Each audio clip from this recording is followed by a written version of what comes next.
There's Michael. Michael, when you leave the room, you have to make me the host. I'm the co-host, but you can't leave without making me the host. Yes, Michael, you threw me out. It's okay. We're all learning, and you're on mute anyway, Michael. So if you're cussing yourself, we can't hear you. Welcome. It's all right. Oh, welcome. Uh-huh. Yeah, you're supposed to be in the bilingual workshop. If let's see, let me find it a second, and then we'll introduce ourselves for a little bit. Okay. Whoops. This is where you're supposed to be. My name is Barbara Bridgewater, and we're going to be talking about a couple of things today about doing some bilingual things. But I thought before we do that, why don't we introduce ourselves just a little bit? How's that? So, I'm Barbara. I'm from Waco, Texas. And I learned Spanish on the streets when I went to Bolivia. So, I'm pretty illiterate in that I don't read or write another language other than English. But I did learn to cuss well and use some other idioms. Uh, and so I've been using my Spanish now for a while since I moved to Texas. I've been a storyteller now for a while, but this is my first foray this year into doing things in two languages. So, anyway, how about the rest of you? Cool. Yeah, I took 3 semesters of Spanish in college and forgot all of it. Yeah. So, but pick up enough that if I see a story that's also written bilingually, I can sort of integrate a few words or phrases. Oh, good. That way, if my audience has Hispanic kids, they feel a little more comfortable. That's right. That is, and Can always use the numbers, right? To know those trees. that's They right. know that one. So. That's right. Yeah, good. I would say that I did take Spanish as well, like growing up and such. And I thought that I wasn't as good because I stopped practicing. But then Mhm. like last weekend or so, I was like walking downtown in San Antonio with like a sister, like a religious sister who spoke Spanish, and I was speaking to her, and she was like, great. Yeah. So Oh, I yay. don't say I can read and I mean I can recognize certain things. I could try to make my way, but probably not as good as when I was actually practicing. But yeah, it really helps to live in San Antonio when there's a lot of people who do. That's right. That's great. And pronounce your first name. Oh, cheese some. Chisum. Okay. And Mine is where does mine that is come Kevin. from? Oh My yeah, first name's Kevin. Kevin. Yeah, yeah, Okay. yeah. And Chisum, where does that come from? Or is it Oh, a particular meaning or? oh, it's Nigerian. My parents are Oh, Nigerian. I was born here, like okay. Nigerian American kids, right? And it means God is with me. So cheese Oh, some. It's nice. no, very nice. I found out my name, Barbara, when I went to Bolivia. It's what you say when a hurricane comes through your village. Yeah, that was very interesting to learn that's what my name means in Spanish. Yeah. Before, during, or after the hurricane comes Well, through the usually city. after. So it's the disaster that's left, or after if you tell a tale about that hurricane, you would say que bárbara. So now I get lots of teasing, and unfortunately, again, like I didn't study Spanish, I just went there, and I made the mistake all the time of saying I am Barbara, soy Bárbara, but you don't say that in Spanish because I was saying I'm the result of the hurricane that goes through your village. And so people would always laugh when I would say soy Bárbara. They would always laugh, and I thought it was my accent, but it's not. You don't ever say soy Bárbara. That's Oh, like saying soy estúpida. It's like saying that, you know. Hurricane Barbara Yeah, that's coming right. through. That's right. Barbara, I have a similar experience, but not for a hurricane. Like on a lighter note, when I was in Barbados, an island in the Caribbean, they had this saying called cheese on bread, right? Something happened, like you stubbed your toe, cheese on bread. Oh, And by the time I got there, you know how like as generations grow, like the way your phrase that you say becomes shorter, like what's up with you today becomes what's up or just what's, I don't know. So at the point that I was in Barbados, it was just cheese on. And so I would not hear the ending. And I was like, oh, Just calling my name. That's so great. Yeah, yeah, yeah. They That's were never great. saying it. I thought like my dance instructor knew who I was for Oh so my goodness. long. Oh, it was Yeah, that's great. Garnett, what about you? Um, hey, Sahot Shafoet, Garnet Wind, Chikashi Agni Ahantali. So my name is Garnet Wind. I live within the Chickasaw Nation, Oh. and I put language into some stories, but I would like to know maybe how to do it better or stronger. And I took Spanish in high school 2 years, and I have to tell you, my Spanish teacher traded my friend and me for the two worst boys in the school who were in the other teacher's class, and they swapped. One wanted to get rid of those boys, and one wanted to get rid of us. Oh, Um, dear. yeah, but Wow, it was her. It wasn't me. I see. Oh, I got Yeah, you. great. yeah. It wasn't me. Mhm. Well, I'm gonna go ahead and share a little bit about what we're gonna attempt to do today in our workshop. And then I have a tale that I'll start with. So let's see. All right, I'm assuming you can see this on your screen. Yep. So, so for example, English and Spanish, that's mine, but again, this would apply to any of them. And tell me, I'm sorry, Garnett, what was the language? Oh, it's Chickasha, or in English you would say Chickasaw. Chickasaw. Okay, thank you. Yeah.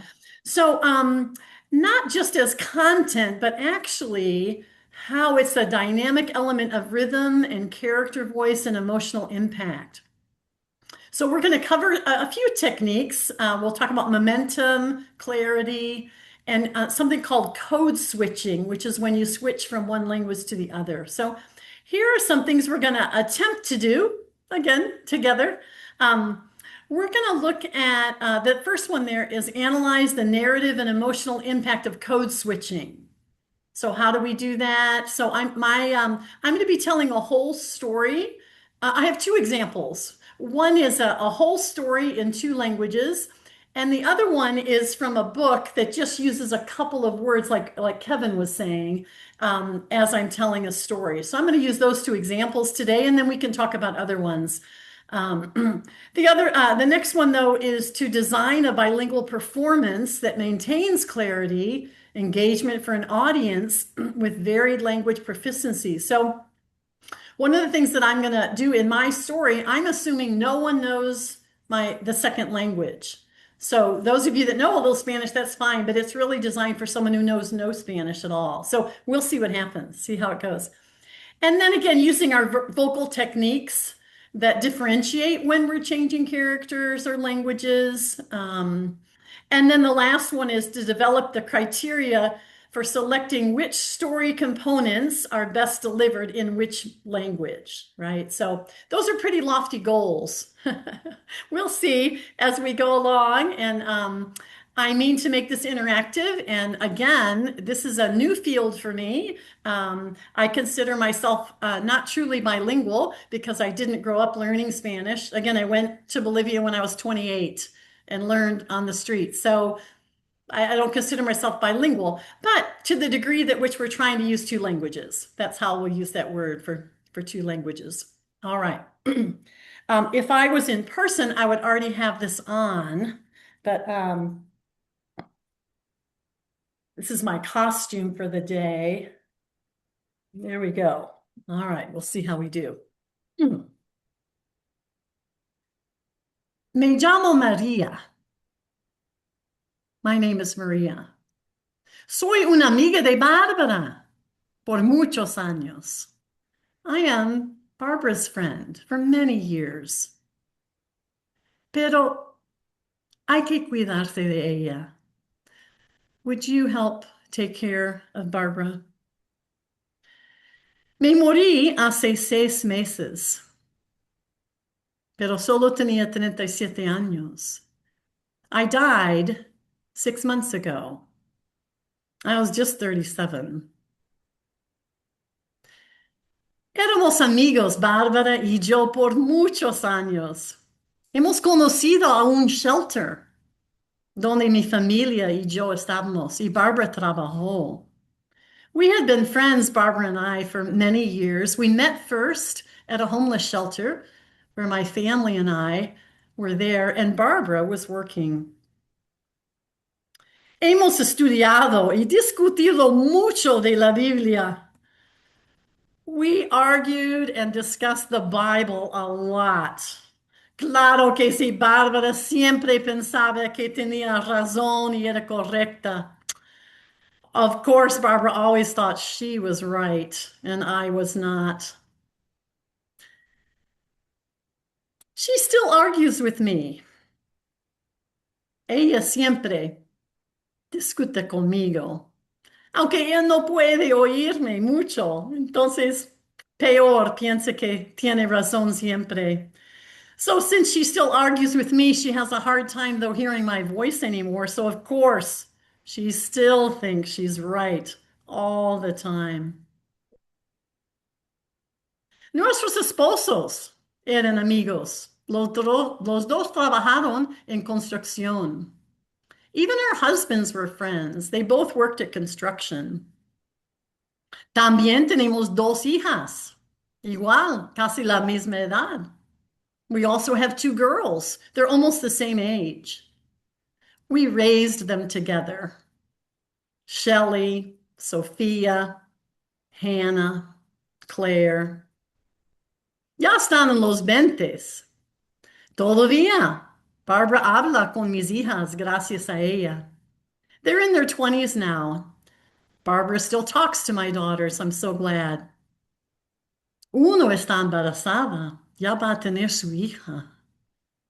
One of my daughters is pregnant. She's almost ready to have her child.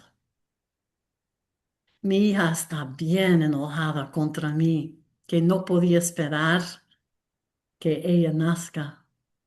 My daughter is so mad at me that I did not wait to die until her baby was born. Hemos hecho muchos errores juntos, como ser mamás, ¿no? We made so many mistakes together being moms.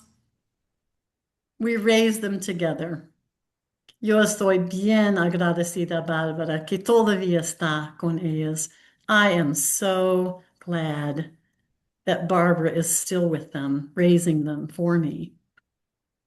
Pero un problema. Bárbara no está haciendo bien ahorita. Por favor, ayúdale, cuídale.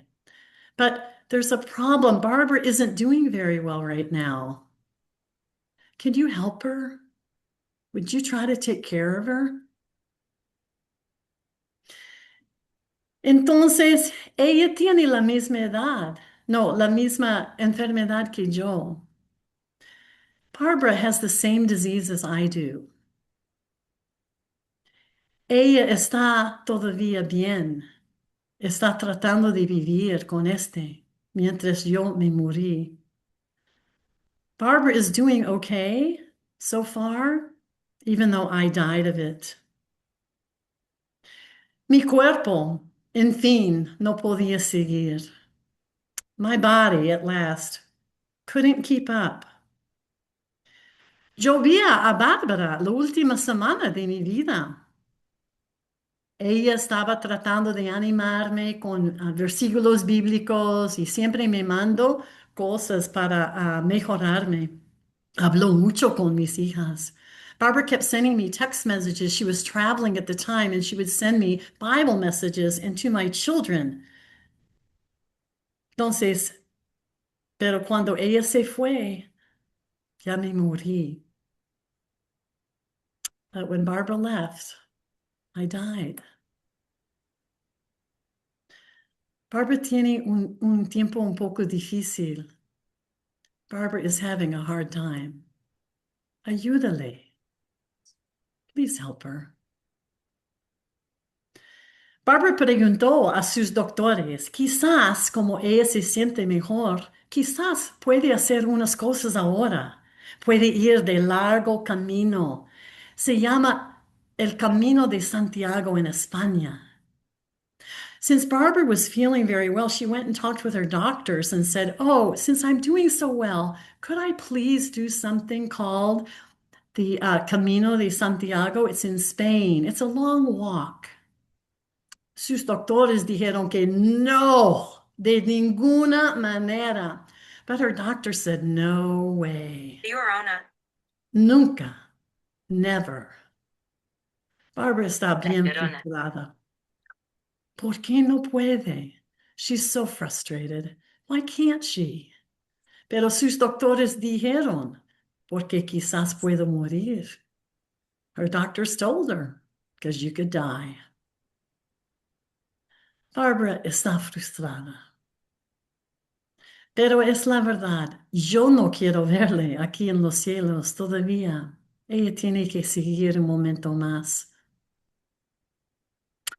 I want Barbara to stay there a little longer. I don't want her to join me here in heaven.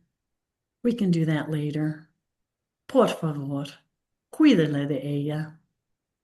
Please, watch over her.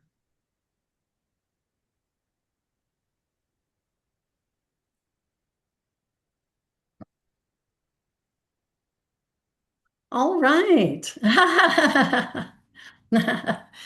Well, let's look at a couple things as we examine some things so we can talk about your feedback, but also I want to remember those 4 points that we talked about. The first time I did this, someone asked me, is it a true story? It is a true story. Everything I said is true. Even talking to dead people, that's also true. Anyway, so let's have a reaction to any of them, and then we're going to go through point by point as well. But I'm curious about how do you know the phrasing? How long do you go in English and then switch back and forth? And yeah, that is a great question. And Michael, I don't know if you're on when I explained, this is not for a bilingual audience. uh, So if the audience is bilingual, I would go much longer. gotcha. But it's not. It's not. So good question. And my question to Chisholm and Kevin and Garnett is, you who don't speak Spanish as much as I do, how did you understand the story by me using short phrases? Mhm. I actually understood it like like fully in Spanish and fully in English. Good. So it was Okay. it was nice. So your Spanish is better than you think, huh? Don't test me on it.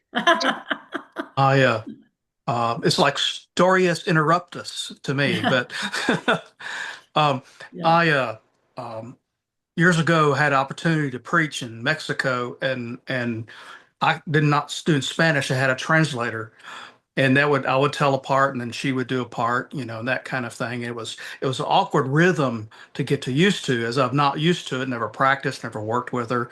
However, when I started to tell a story called The Ragman that she knew, the translator knew as well, my audience just perked up.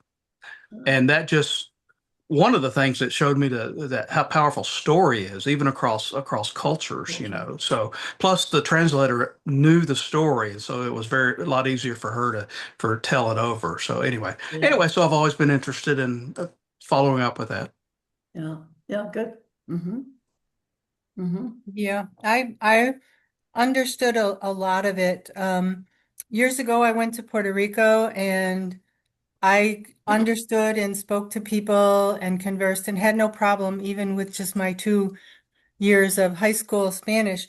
But I made a decision, I don't know, maybe 10 years ago, that I was only going to focus on Chickasaw as a language because I can say anything, any sentence in a foreign language, but I might pick a word from Spanish, a word from Russian, a word from Polish, and put them all together. And I found it interfering with wanting to concentrate on Chikasha. Mm-hmm. So I didn't understand everything like I might have, But yeah, there was a lot of familiar words in there, and especially in the beginning, it was all basic stuff. Uh-huh. So Yeah. yeah. Yeah. Yeah, and I go to a bilingual church, and one of the things we constantly ask ourselves is, do we translate after someone has said a whole paragraph, or do we translate line by line? And there's different views about that because Kevin, like you said, sometimes to translate line by line means people are confused, Yeah. Uh-huh. which is an interesting thing, right? So Yeah. confused, so wait, it's better to appear up. But other times, to get the nuance of things, if you wait until too long to translate, you're losing the story. Hmm. But there's both are valid, right? Both of those things are valid. Yeah. Um, so one of the things, so you guys all know a little Spanish, so that helps a little bit because you're recognizing then some things, right? Um, and in Texas, that's pretty normal. I think a lot of us at least study a little bit of Spanish, so some of the things you might recognize, right? Um, one of the things I struggled with not struggled, I asked myself, should I change my accent when I'm speaking Maria's voice and my Anglo voice? So, and so I've tried to figure that part out. I'm not convinced of that yet. I tried it once and I blew it. It was terrible, you know. Um, so then I switched back to just using my regular voice. But do you have any thoughts about that? About changing your voice so much that you really can tell the difference? Mm.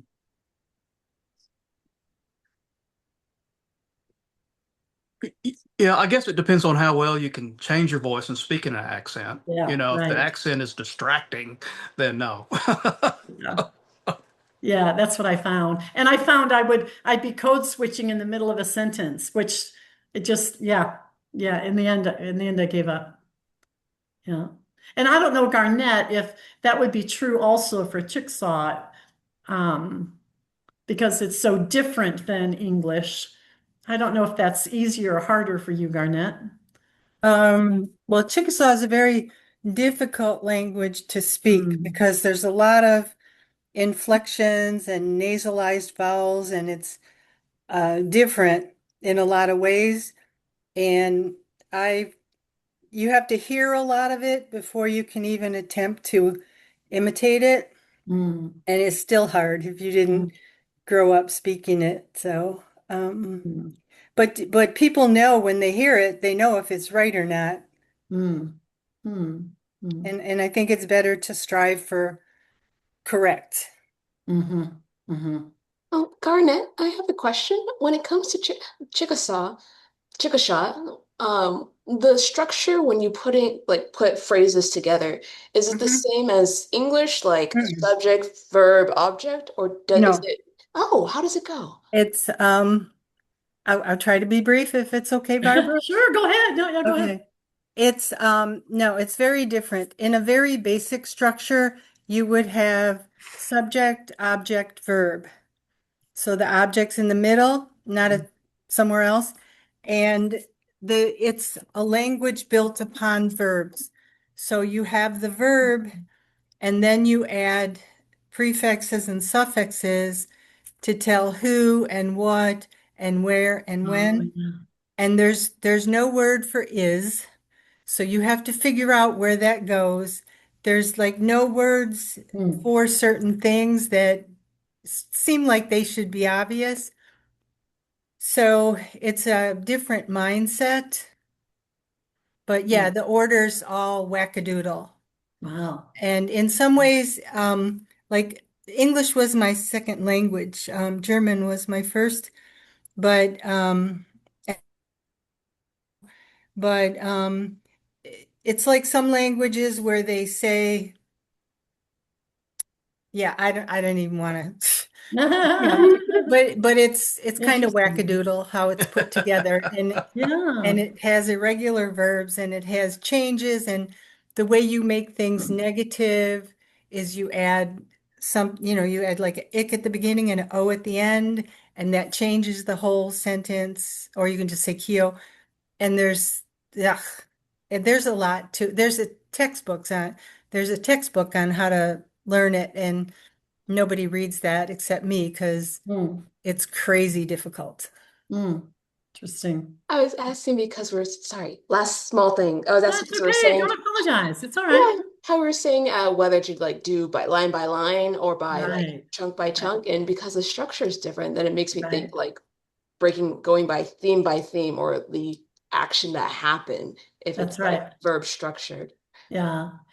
And remember too, so those of you that know a little bit of Spanish, me llamo Maria does not say my name is Maria, right? Me llamo Maria literally says I am called Maria, Mm. right? So again, that example I gave you at the beginning when I said soy barbara, right? So there's expressions that we should be using that's not an exact translation.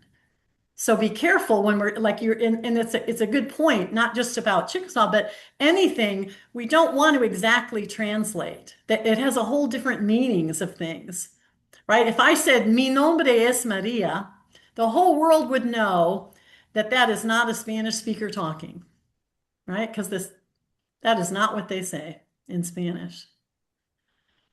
So why do you think I chose? So my friend died again 6 months ago, and I told a story about her right away, not right away, probably a month after she died in my own storytelling group, and I didn't tell it in Spanish. I told it just in English. And why do you think I tell it in two languages now? I've told the story a couple of times, but why would I use two? Why don't I just use English? We all speak English. Maybe telling if that was her language, you would honor her Hmm. to have her voice or a voice in her language. Hmm. But let me say, putting the black cloth over your head, I'm guessing that's a representation of a dead spirit, or Yeah. okay, yeah, okay. Yeah, that was a good move. That was a nice move. Yeah. But why else would I tell it bilingually? Is there something about me saying it, besides respecting? Definitely, that's definitely why I did it. One reason. But why Yeah, else? What? Yeah, it adds depth of meaning and that brings in the all the culture as well into the story, I think. Yeah. yeah. It tells you that I'm in a relationship with a person of a different culture, even though I never use those words. Yeah. Uh-huh. Well, one more reason I do it is I chose to do it. First of all, I was grieving. I was having a hard time. I couldn't even say it. When the first time I tried it, my story guild, I just Mm. forgot. I just couldn't do it. I was sobbing so hard. But what I did find was I was able to talk about it. First of all, because I'm concentrating now on Spanish, but I was able actually to tell the story. And also, something happens when I speak Spanish. So, Garnett, I wonder if this happens to you. When I speak Spanish, my Spanish speaking friend says my voice changes and I become more in tune with my emotions. Mm. So I have a friend from Costa Rica who says, "Oh, can we speak Spanish, Barbara? Because you just change when you're speaking Spanish. When you start talking about your family and your kids, you have a whole different way of doing that. Isn't it interesting? Mm. It's not because I speak it better. That's not why. Mm. It's not because my mom spoke it. That could be a reason why you would want to use that language if if you come from a tradition. But there's something about Spanish in me that allows more emotion to come out. So, so I Where remember did you that. learn Spanish? Where did I learn Spanish? Oh, Did you like go to Mexico or something I to went to study? Bolivia, so I don't even speak Mexican. Yeah. I told them all in the beginning. I went to Bolivia, and so I don't read or write in Spanish. Yeah. I'm pretty illiterate in that sense, because I didn't study it. Yeah. I can cuss like a sailor, yeah, in Spanish. Yeah. Bueno, bueno. Yeah. I'm going to say, yeah, I really learned to converse in Spanish on the streets of Miami with my Cuban and Puerto Rican friends. Uh, And my friends would say, like you said, I become this social butterfly when I'm get into that Caribbean style. If you know, it's a little bit deeper. I have a deeper voice, and even the way I use my mouth, they all say it's like you change into another yeah, personality. And I'm like, really? Wow. isn't it interesting? Huh?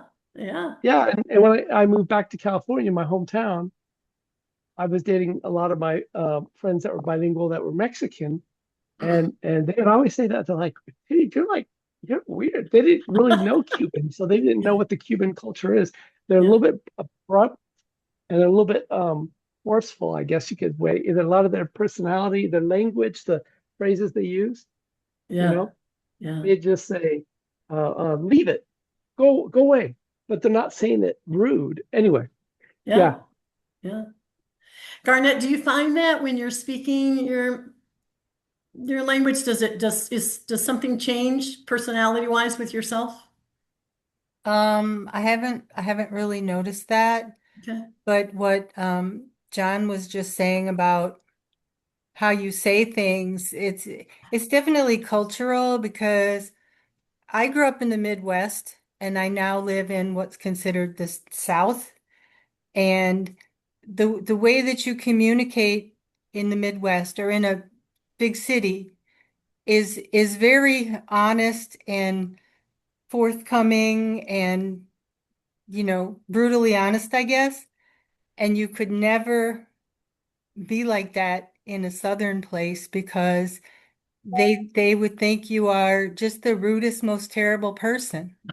So I think it's just culture, different cultures. Yeah. Yeah. Yeah.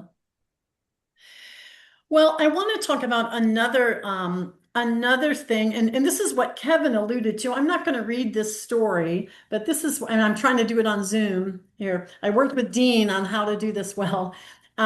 So Kevin was mentioning using a word or a phrase, especially if your audience is bilingual. And so this book, Abuela, I was looking at and I thought this is exactly what this book does. So it uses that term, abuela, grandmother, and even though an English speaker may not know what that term is, everyone who's a Spanish speaker comes from any kind of Spanish background has an instant emotional reaction to the word abuela, right? Instantly. And the way this book does it, which a lot of good stories do it, right, is it's English, it's all English, but it uses it says this.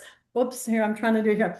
Abuela takes me on the bus. We go all around the city. So again, it doesn't describe Abuela, although it's got a picture, so that helps, right? So even if you're an English speaker, you go, oh, there's something about that, right? And so again, the whole book uses a phrase or two, and then it also translates it. So on this page it says, "El parque es lindo." I know what she means. I think the park is beautiful too. And so I like the stories that aren't just translated, they're actually embedded in the story, and the story continues. But again, she uses the word abuela, she never uses the word grandmother in the whole story. She never translates that. And again, so this page it says Rosalba the bird. And so again, then she repeats, Rosalba el pájaro. Right, but again, it's not it's embedded in the story, and I love that kind of thing, especially like you said, Kevin, if you're talking to a bilingual audience, and you really want, especially a Spanish speaker at this point, that's what you were saying, to really connect with the story. That word abuela is going to get him in that story. Mm-hmm. Yeah, I love that. All right, so let's talk. So we talked a little bit about some of these four things.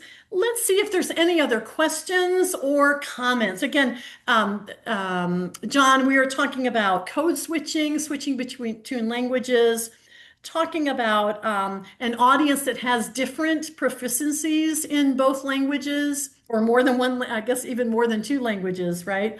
And then we talked about, do you use a different technique if you have a different character or not? Do you change your tone of voice? So that's what we were talking a little bit when you came in, I think, John. The tone that we're using when we're speaking a different language. And then also, which language do you choose? And Michael had asked the question, how long do you choose to, if you're doing it in two languages, to use a sentence or a paragraph, or how, how does it work? So those were the four things we kind of had highlighted. So we can continue talking about any of those four, or if there's something else, or if you have another idea or another question, we can talk about it. Does Garnett, do you tell any stories bilingually in Chickasaw? Well, I say I attempt, yes. Okay. Uh-huh.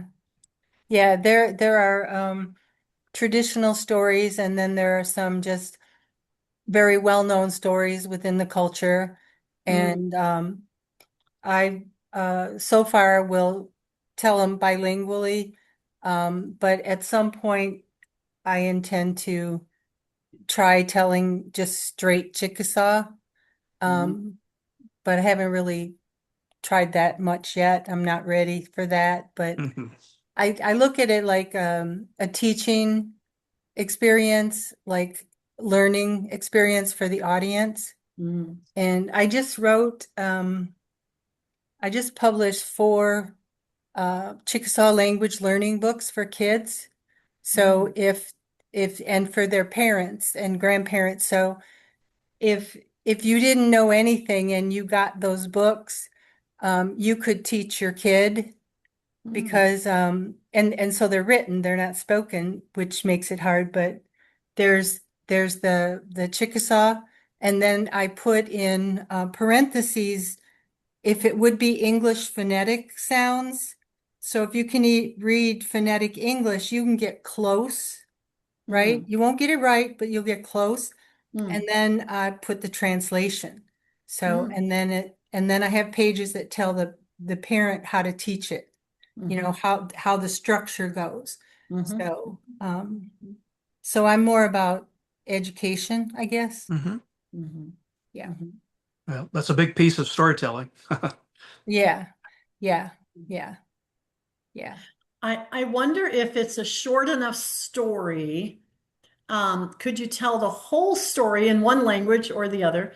Um, and then somehow have a written explanation of the story or something. In other words, not Spanish. Well, it could be Spanish, I suppose, but not translated in the telling. My youngest daughter has done that where she's told Ah, it completely in Chickasaw. She talks way better ah, than I do.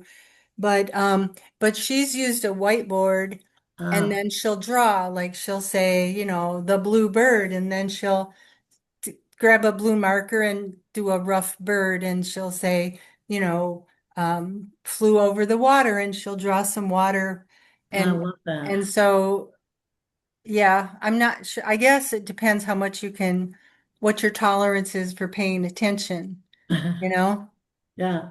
I love that idea though. I think that would be so interesting to tell the story in just one language, and especially a language that people don't understand, But and then attempt yeah, to draw it or then something. you need like props Yeah. or um all the like I Yeah. don't have good like facial expression and movement, but some people do. And I Hmm. think if you added those things, you Hmm. might be successful. Yeah. Yeah. Kevin, were you going to say something? Or no, No. John, you were. Yeah, go ahead. Sorry, John.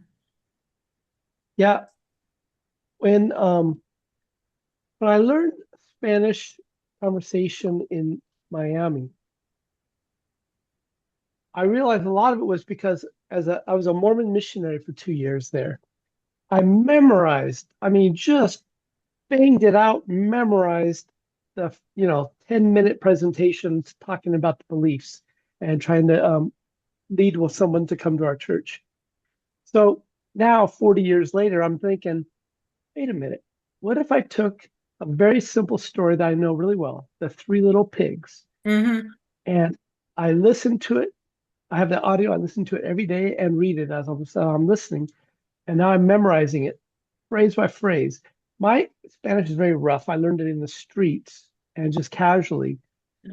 And now what I'm trying to do is by learning the phrases, I am getting to be a better understander of some of those phraseology and things that are a little bit not direct translations. But what I look forward to doing is one of our Story Guild meetings, doing the Three Little Pigs, abbreviated, very simple. But maybe, like you said, just have a marker board or maybe even a children's picture book to show and Yeah. say, tres cerditos, you Yeah. know, Yeah. and just kind of emphasize words and maybe have an illustration or the body language, soplo y Yeah. soplo, no se derramó en pared. So maybe because everybody knows that story, I'm trying to see how minimal I can use other things I to like that tell it. idea. Yeah. Yeah. Especially in But San Antonio, we have a lot of Spanish um, influence in so many ways. So it might do pretty good in certain communities here. no. I was going to say how when I saw the book Abuela, now that I've read it, but it made me the thought came to my mind how when humans, I guess in my opinion, don't understand vocally, they'll turn to other cues to understand. And you Yeah. just got to trust that, like That's right. props, facial expressions, some visual or something else. Um, so I think it's highly possible, like just not think like just because we don't hear, we won't try at least to Yeah. connect the dots through some other way. Um, Yeah. It I, does it one thing I ask is, so why do it? Like what's the point? Why do that? Maybe to inspire the study of language. Like I Mm. say, a lot of bilingual homes, the children don't really speak or read the language well. But maybe if they get more inspired by stories and realizing, oh, I understand. He's talking about, he's going to blow down the house and the walls did not fall. And I did that with my son when he was young, and he had his favorite books that I'd read to him, and I'd be very animated with it. And I mean, we would read the same book night after night after night. And for a time, he was interested. I don't know why, as a teenager, he lost that interest. But especially in a home where grandma only speaks Spanish and the family has Spanglish, the mixture there going on, it might influence the speakers. Mhm. Yeah, I think another reason to do something is we concentrate more. We are so much more engaged in that story. If I'm trying to figure out what's going on, I'm trying to figure it out. And so that would be a reason to do it somehow differently. I'm concentrating a lot. have you ever seen well, sorry. Carolina? Was it Carolina Isoga? She used to live in San Antonio, and I think she moved to Florida.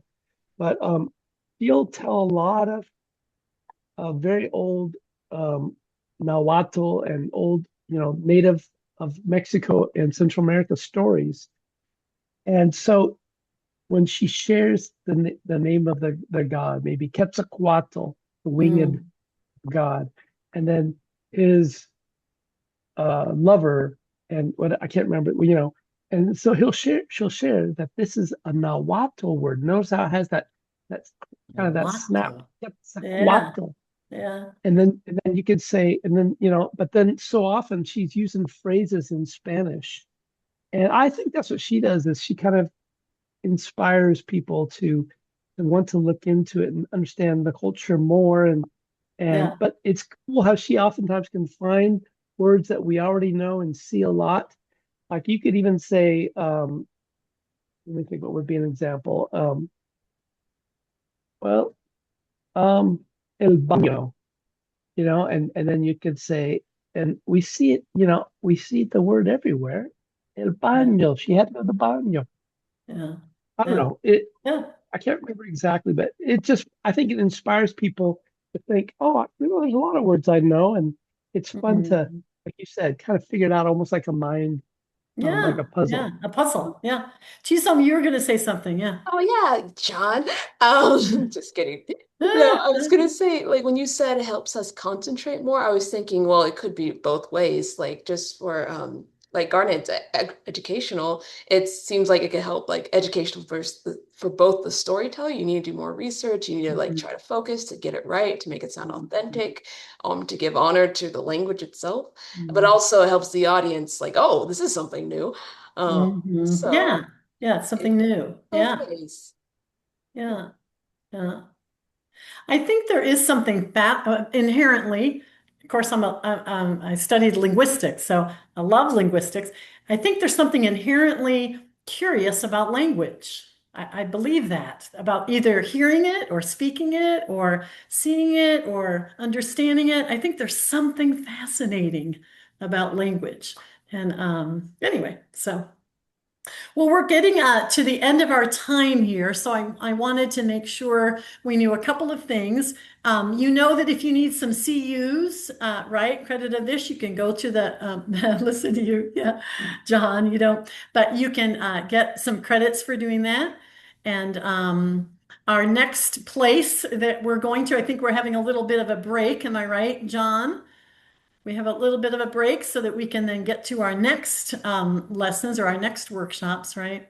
Um, 3:15, the calendar yeah, says. Yeah. yeah, at 3:15. But let's see if there's any other last comments or yeah, anything. Yeah. I had fun when I was in Afghanistan up in the mountains, and I was talking to the drivers there who were of the native people there. And I would say to them to start a conversation, and they spoke almost no English. I'd say, are you Afghanistan or are you a Pakistani person? And they'd say, no, Urazgan. Uh, And and we'd start having this conversation, and so much of it was sign language and just carefully moving our face. Sometimes I'd be able to meet up with a linguist and get a couple key phrases I write down. But so like I'd talk about my family. I'd say, I have my wife and my son, and then they would tell me something, or they show me like on their dump truck, they'd put the picture of their, I don't know if it's a prophet or their bishop or whatever, their holy leader, and he'd point to that. And it was funny how your very simple storytelling with body language, facial features, yeah, and the yeah, minimal objects. And it's like we said, the puzzle of language. It's yeah, fun interact with another person. yeah. Yeah. Chisholm, how many languages do you know? Um, Spanish conversationally, and I don't even know that much of Igbo at all, only maybe a few words. But it'd Okay. be nice to learn. Okay. Okay. Mm. Oh, No, nothing in from Nigeria or anything? No? The honestly, because I Hebrew. didn't grow up, Right. my parents didn't teach because they were having to work when coming to the States and everything. Right. So we none of my siblings nor I know. Right. Mm. Okay. Okay. And you, Oh, Kevin, what's your language skills? I can speak Texican. Yeah, but I had Spanish and French and Greek in school and don't remember any of them. So, it's just, but you understand a little bit of the rhythm of the sentence structure, syntax, and all that kind of stuff, and how the cultural affects your storytelling. So, one quick thing. I met a storyteller from New Mexico years ago, Joe Hayes. I don't know if he still tells or not, but he wrote some books. He was a bilingual storyteller, and he was really good. I don't know. He was just, if y'all look him up, I don't know. He had some books and some tapes um, um, that he told. The day it snowed tortillas, and everybody loves pinto gato and or gato pinto, and some other things like that. Anyway, they were fun, and that's sort of just been a tool that I've been learning from. Let's put it that way. Yeah. Mm. oh, Barbara, when I was also Kevin, I was gonna say like Greek and then I was gonna add like math, algebra, trigonometry, just all these languages we learn serves us now. Yeah. Yeah. One of Yeah.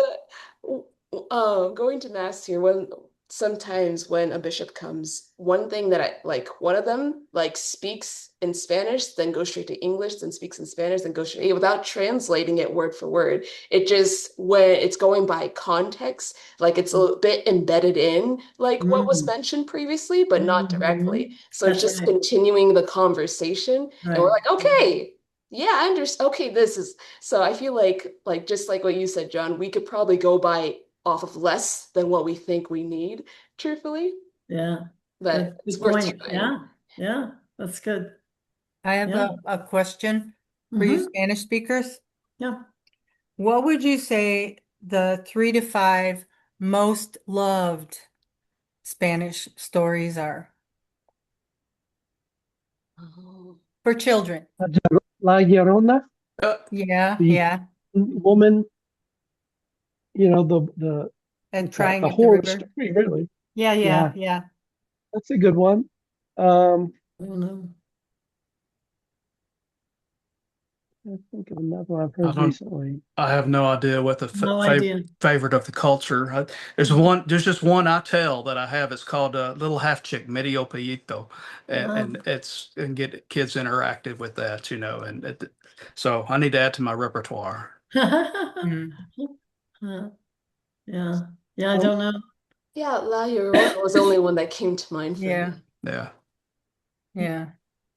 I Uh, know Marianne Blue from San Antonio also likes to tell stories where she'll drop some words in there. She's been a Spanish teacher 40 years. Hmm. And What's her name? What's her name?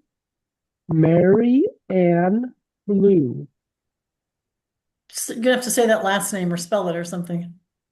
Blue. Oh, like the color. Okay. Neat. Yep, yep. Yeah. Great. Well, thanks everyone for coming and participating, and we'll see you around either at the next one or in the break or something. Thank you, Barbara. Thank Okay. you, Thank Hurricane you. Barbara. Thank All you, right. Barbara. yeah. Bye-bye. The Thank you, aftermath. Barbara.